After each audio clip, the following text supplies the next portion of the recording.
Make in India जो कि initiative लिया गया था सरकार के द्वारा 2014 में सितंबर 25।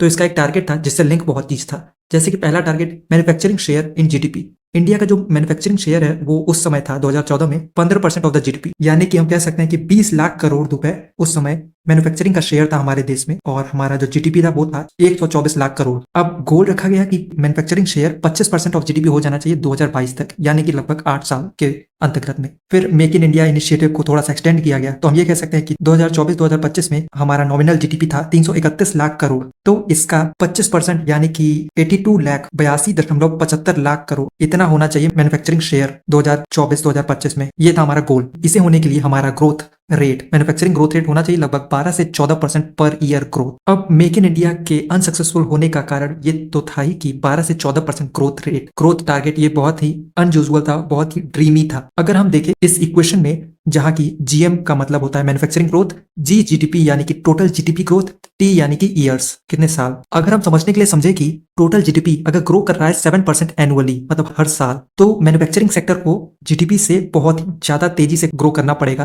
ताकि वो एक्सपैंड हो सके और अपने गोल को छू सके।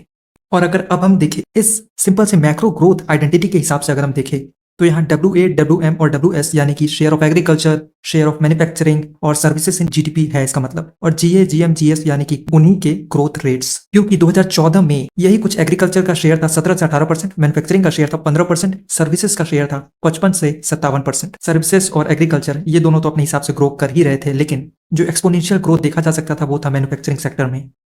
अगर इंडिया को 8% प्लस ओवरऑल ग्रोथ जीडीपी चाहिए तब क्या करना पड़ेगा। यहाँ हम लोग अगर वैल्यू पुट करते हैं तो हम पाते हैं कि मैन्युफैक्चरिंग ग्रोथ 15% होना चाहिए। तो यानी कि ये जो 12 से 14% पर ईयर का ग्रोथ रेट सोचा गया था पॉलिसी मेकर्स के द्वारा, ये बहुत ही सही था। लेकिन क्योंकि इन 8 सालों में या फिर 10 सालों में 6% ही मैन्युफैक्चरिंग ग्रो कर पाया, तो हम कह सकते हैं कि इकोनॉमिक मॉडल में कोई खराबी नहीं थी, लेकिन इंप्लीमेंटेशन कंडीशंस में ही सही चीजें नहीं हो पाई।